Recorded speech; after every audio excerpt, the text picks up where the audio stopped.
Okay, today we're going to look at the plasma membrane and how it's put together. I'm going to keep the face recording off today because there's a lot of writing I'm going to have to do on this presentation. So to begin with, to understand how the membrane is put together, you have to understand phospholipids. A phospholipid is what I like to call a hybrid biochemical. It's got this inorganic phosphate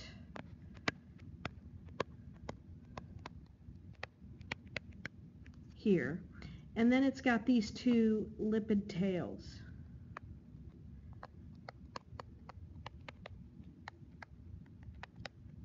Okay, and you can see kind of over here is the chemical structure of those lipid tails.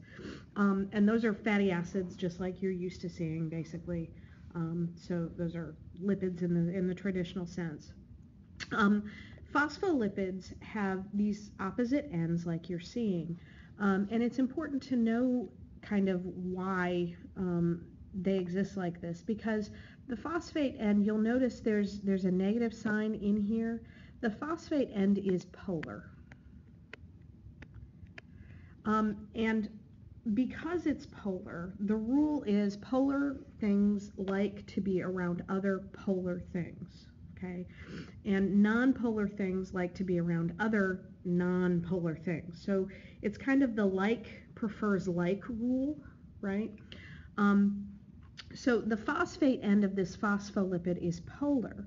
Well, what do you know? What other thing do you know that is polar? Well, of course, you know water is polar, right? So what's going to happen is that when this molecule comes into contact with water, both of these ends of the molecule are going to react differently, right? The phosphate end, being polar, is attracted to water. And the term for being attracted to water or loving water is hydrophilic. It's kind of there at the bottom. That's HYDROPHILIC,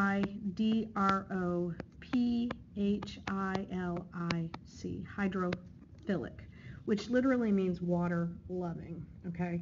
So in other words, the phosphate end of this molecule, because the phosphate is polar, it's going to be hydrophilic or water loving. It's going to want to come into contact with water, basically. All right, now the lipid tails are nonpolar. And that's going to pose a problem when they come into contact with water, because water is polar, right? So the tails are what we call hydrophobic, which literally means water-fearing. So hydrophobic, HYDROPHOBIC,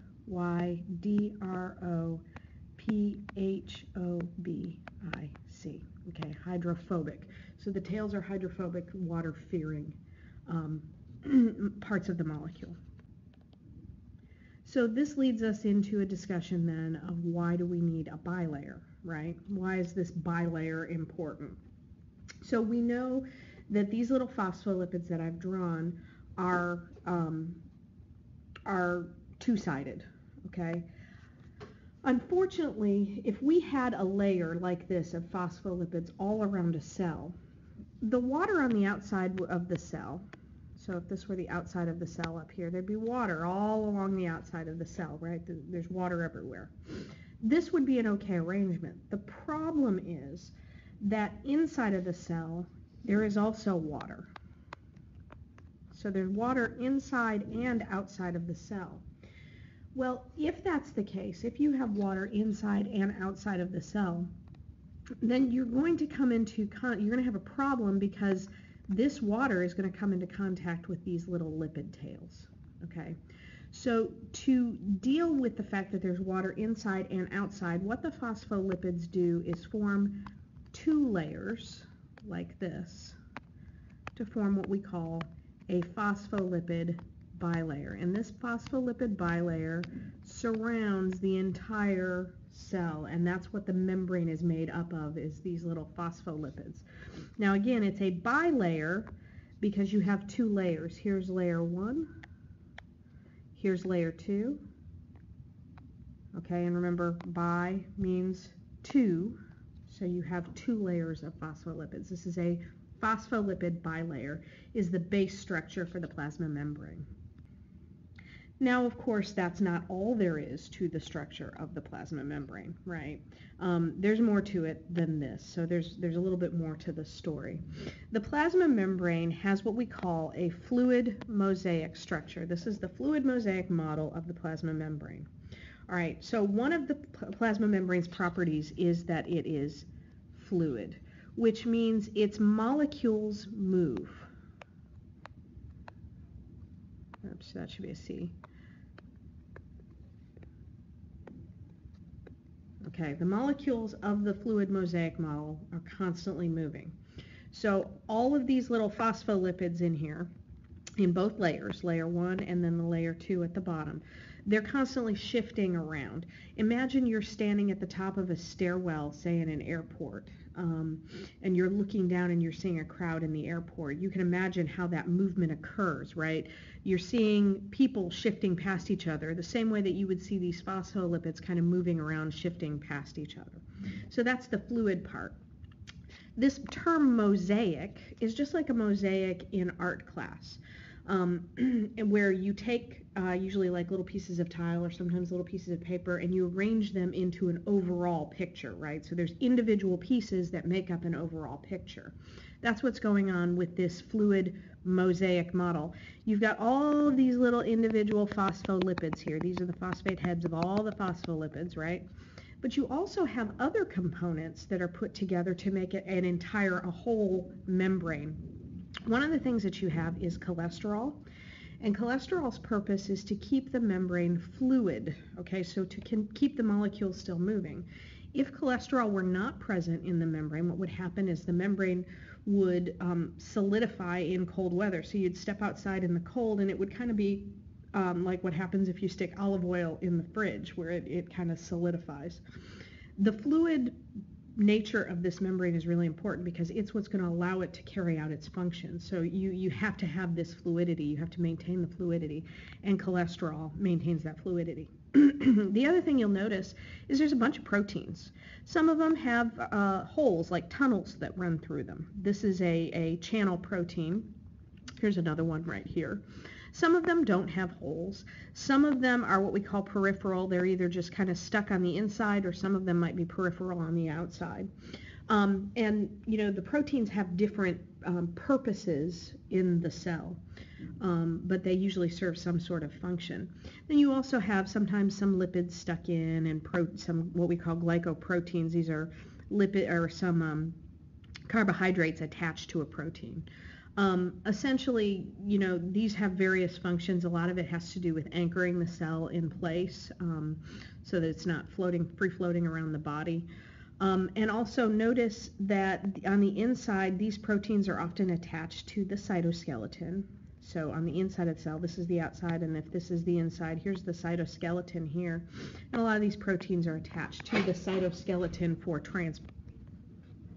In addition, there are some other properties of this membrane. Okay, so we've got kind of the overall structure of how the membrane is put together. The membrane, in addition to being fluid, is also self-sealing. Okay, so self-sealing.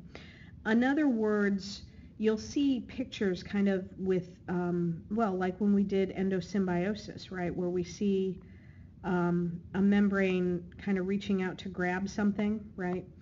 And what this is the plasma membrane of the cell reaching out to grab some little particle, right? And then that membrane pinches off, puts a little tiny bag of something inside, and then it totally seals itself back up here on the margin, so it reseals. So here, these two ends come together and they seal off. That's what we mean when we say that it's self-sealing. Also, in addition to being self-sealing, you have to be flexible to be self-sealing. So this membrane is able to bend and shift into different positions because of its flexibility. So these are the properties of the fluid mosaic model. Finally, let's talk about function, okay?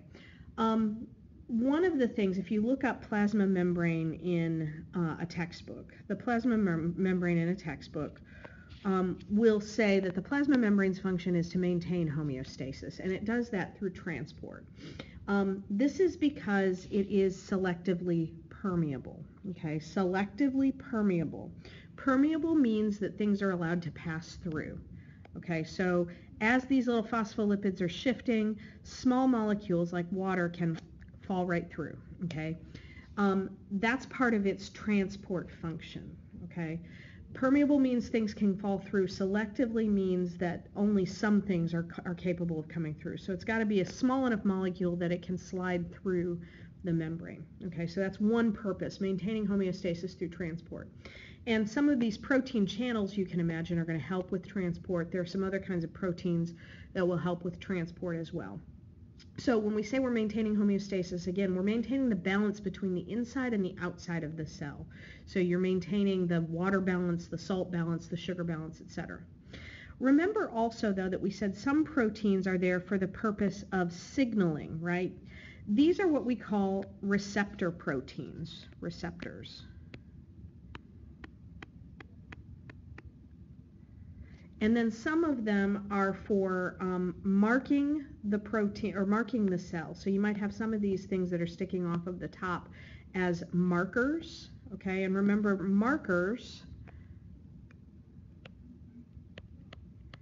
marker proteins are there for the purpose of immune system recognition. So when an immune system cell comes and bumps up against the body cell, it senses the markers and says, oh, okay, you're a body cell.